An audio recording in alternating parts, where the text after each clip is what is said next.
Hey guys, I wanted to give a review on my P365 SAS, and I wanted to make sure, some things were clear about this gun.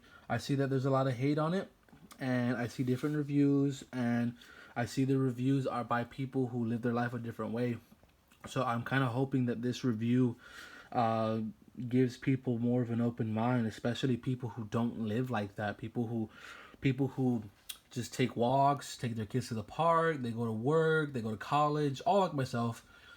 They do small activities with friends, they go to family gatherings, they don't go to dangerous places, at least often anyway. And people who mostly move around during the day and at nighttime is kind of like, I'm not saying I don't move around at night, I'm just saying with the amount of times I go out at night, it's kind of unrealistic that it really matters. And even so, because I know the sights on this, they're very bad during the night. I'll say that. Although my complete review of this gun is that it is solid. It is solid, solid, solid. It is so solid that, I mean, I'm probably gonna go and buy the other slide so that if I do go out at night, I can just switch the slide out. That's interchangeable parts are actually awesome. I don't care much for the slide stop or the takedown lever. Let me start by saying I chose this gun because it fit my lifestyle almost entirely. I'm about comfort, safety, and perfecting the things I have. And in this case, I'm gonna say when I get guns, or when I get anything, but when I specifically get guns, when I get cars, when I get new tools, because I do side work, um, I want to look up everything. I want to look up every spec, the best ammunition by far reviews. I want to look up what the thought process was in designing it.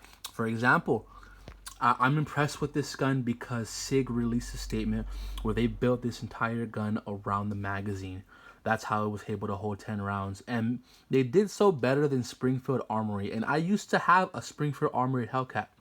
I had both of these guns. I had more concealed carry guns that I got rid of. I've already traded them in. They're gone. And this is the one I'm sticking with for now. And maybe I'll buy more in the future. I don't know. But I live my life a bit different than most people. I'm not into guns where I'm crazy and I have to have every single gun or collect mini guns that I don't need. Um, this gun suit me because of how flush it is, how smooth it is, how comfortable it is to whether it rub against your skin or clothes. The anti-snag feature didn't appeal to me too much other than now I know I can pocket carry. I never did that. I actually looked into a 380 so that I could consider pocket carrying, but now this handgun literally has multiple features now. The way I think about it, it suits my lifestyle, and the fact I've been taking it to the range, I've been able to overcome the sights. Target acquisition, sight acquisition wasn't bad. It was probably better than most other handgun, and I've had different aftermarket sights. I've had the Hellcat sights were awesome. I've had TFX Pro, or what is it, True Glow TFX sights. I had multiple of those. Um, and I've had Trigicons and this, that, and the third. And to be honest with you, these sights are probably the best. And if you have those sights on, even because you can install those sights on other guns on top, where it's not flush, but it's on top, and that's fine. Those sights are honestly awesome. At this point, I'm used to these sights. I was a little skeptical at first, like everyone else, but I took the jump and I bought the gun because I wanted to know. I wanted to know how it was. And this gun beats the Hellcat hands down. And it's not just this gun, it's the P65 series. It was a better engine. It was a better design and engineered gun. The weight distribution is about perfect. Okay? The only complaint I have is that the grip itself could be better. It could be more like the Hellcat, or it could just be a little bit more aggressive, because right now it's comfortable as is. It can hit against my skin, no problem. Rubbing is, that's different, but I mean, anything that isn't smooth that rubs is going to feel weird and uncomfortable. But forgetting that for a minute, because I don't really care about that regardless of the gun, because I had the Smith & Wesson Shield, and we all know, or rather some of us know, how aggressive that texture is. This gun appeals to me because I was able to adjust to this gun more easily than any other gun, and in my opinion, that means that I can master this gun faster, in a more comfortable process. And I can honestly pick this gun up 6 months from now and still feel confident because the way it was designed, it's just more it's more ergonomically comfortable. Forgetting the size for a minute, that's the one thing that you have to practice. Other than that, the gun itself, the way it shoots, the trigger, it has some play to it, but honestly, this is probably the best gun overall, in my opinion. That is my opinion. You can look at any one of the 365s, and you can choose any one of them, and they're all valid choices depending on what you want. Now, I'm going to say be careful of this takedown lever because it's easily strippable or damaged. I see people who make these reviews who do the dumb thing and they mar it up, or they mar the polymer frame or the slide here, and they mar it because they grab the screwdriver and they think that there's going to be so much tension, but it's really easy. Okay, and the way for the slide stop, I've never I've never constantly used it as other people do online, or rather they do in real life and post about online, because I don't care for that. I'm the kind of guy, I treat my tools with respect, and some people are more like, oh, it's a tool, you don't really you use it for protection, it's a duty carry gun, whatever. I understand that. I totally get that. I understand. But as someone who, I have tools of all kind, honestly, that's not even it. That's all, I have a lot more. I take care of my tools, and nobody should feel bad for cleaning their tools after every range fire. Is it unnecessary? Yes. Do I want to do it? Yes. Whatever. Now, for most people who don't understand guns, I assume the people watching this are probably people choosing their first gun or their second gun, or they're in the beginning stage of choosing multiple guns. This one is not a bad pick, but you need to practice. You absolutely need to practice, because this is a whole new innovative way to shoot. And this is the reason why I took it on. I took the challenge. I took that plunge, and I am so happy. Everybody who's reviewing this gun has not owned it for any significant amount of time. And by the way, I'm trying to make this video as fast as I can so that I can appeal to everybody here. Let's do a little a field strip. Let's check it out. Yeah. The gun's empty. Let's check. It has no rounds in the chamber. It is pointed down. It's not where my legs are at. It's pointed down. It doesn't look like it, but it is pointed down. There, let me remove this real fast. Okay. The curved trigger is actually awesome. At first, I thought, I was the kind of person, I was more into flat triggers. I mean, they are crisp and more comfortable. That much is true. I will probably change this one out, but it doesn't need it. It absolutely does not need it. You can live with this trigger, and it's perfectly fine.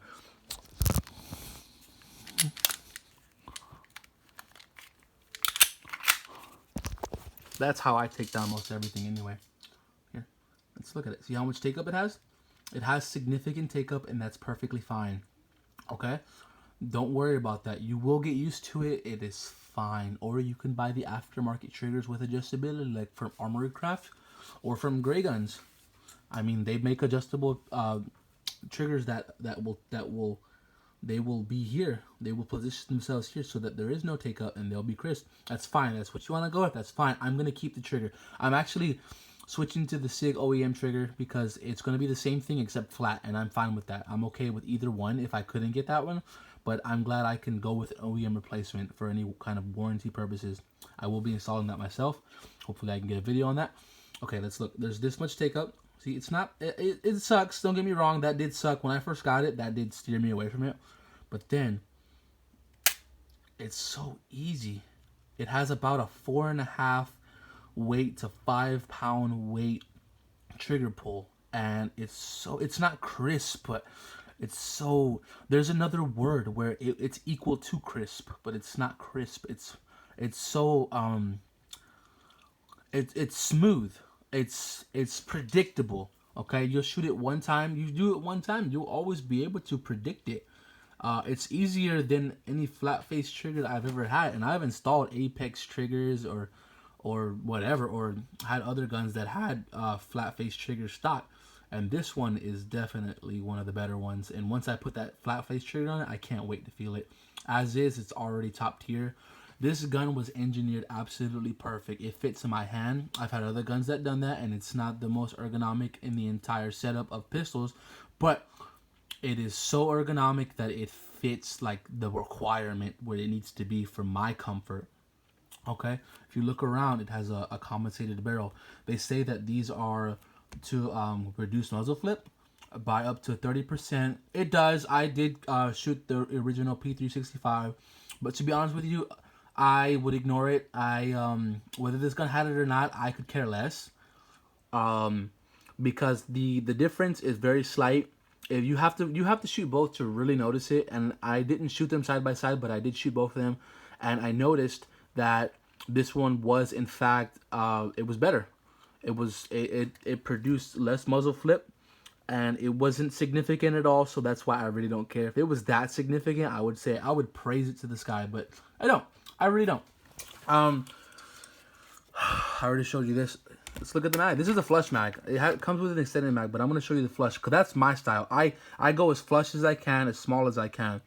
This mag holds 10 rounds. It's not my preference because, in my opinion, the holes should either be in the back or they should be on the left side here where I can see them when I come out. Or they should come in either side for lefties.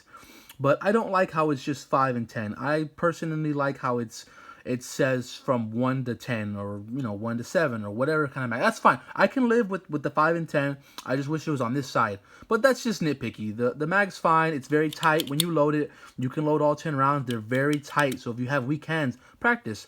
If you're a woman or somebody with arthritis, just practice. You should be fine. If not, then maybe this is not the gun for you. This gun has more tight tolerances, and it's pretty cool.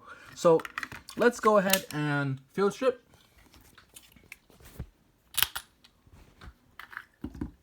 Okay. You got my flathead screwdriver right here. There it is. All right. Pay attention to this. For anybody who hasn't already marred up their flat screw here, because these are, they're trimmed down to create more of an anti-snag feature, as it calls it, which is fine. You have to grab it. Be careful. Be careful. Turn to the right. Look at the screw. It's up and down, right? It's ready to be turned. So you just be careful.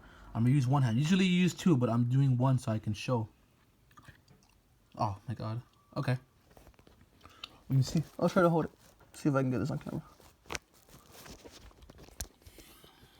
Okay. I'm gonna have to edit this out. There you go. I'm gonna try. You have to be careful with this gun. This is a one-time thing. Once you mar it, that's it. It's very easy. You just hold it down. It's winding. Look, I'm gonna let it go right now. See, it goes back. You have to finish it. You have to go all the way. Okay. So no pressure. It's very light. It's a light spring. No problem. Don't kill it. Hold your flat down. You can hear it click. Watch. Heard it? That's it. Very easy. You're gonna see other people. They're gonna have a marred up screw right here. That's because they're, they didn't look this up beforehand. I guess this video is already getting long, so I mean, just keep watching if you want. If not, I'm sorry. Let's pull this down.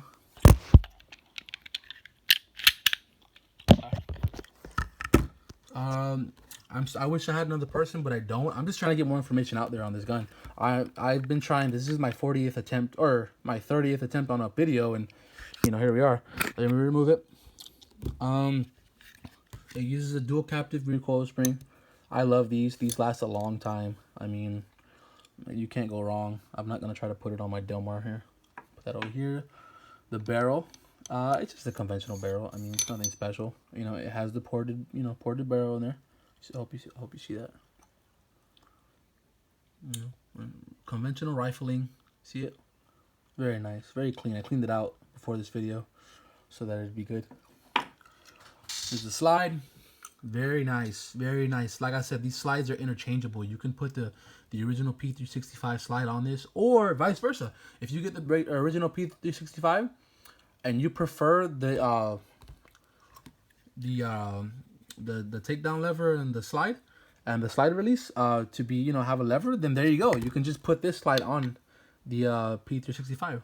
I like this one better because it fits my style entirely. Absolutely. That's me. That's me. I understand everybody's point of view, but my style is to do it that way anyway because I don't know. It just made it seem safer to me. It makes it seem, and I understand that the risk in this is it's kind of scary because because the first time you do it, you don't know how much tension you're gonna be using here because you're using because the way the screw is, it's too open. They didn't design that right. That's honestly kind of stupid. I don't know why they didn't enclose that gap. That gap is very strippable, and it's stupid because, you know, whatever. I mean, I guess I don't make the gun, so that's the bad. I may have to replace that at some point. Who knows? Who knows? Just be careful. It doesn't take much effort. The inside here, I absolutely love how I hope you can see this. Let me see. The frame is all the way back. On some compact guns here, you'll have the frame or micro, whatever single stack guns. This part right here, it will stop. It'll be just the top. It'll be just the back. It goes all the way back. Very, very nice. Very well thought out. This design is absolutely phenomenal. The trigger is interchangeable to the other side for lefties. That's the plus for you guys. The attachment section here, it's not as you know, modular. It's not as interchangeable. You have a limited selection like the Lima or whatever Crimson Chase can hook on here. I mean, there's an added rail you can add on that grabs here, and then it adds the other one where you can put all kinds of different sights. But that's just me. So, you know, again, here's a slide. Very beautiful, very, very awesome. And like I said, look at that. That's why I said has the best target acquisition of them all. You can't mess up, guys. You can't. You just have to get used to the fact that it's embedded in the slide.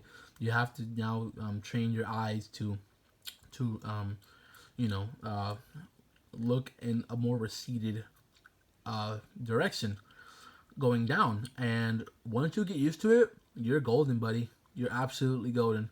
And for me, that's just okay. And that's really my review. I would go with any P365 as long as you have the money, okay? I need you to understand that this gun is not necessary. If you just want to protect yourself and you're on a budget, there are other guns out there, guys. I implore you, or I want to say, go look at the Shield. Go look at some Walthers if you can. Go look at Rugers. Consider a revolver. You know, those are very, very compact pocket size. This one is too, but it's not as others. I hope this review helps people out. And I hope I've touched on everything that I could. If there was anything I could do better, let me know. I could redo this video. I really don't care. I did the best I could for my first time. Thank you. Have a great day, guys. I hope you have a good one. Bye.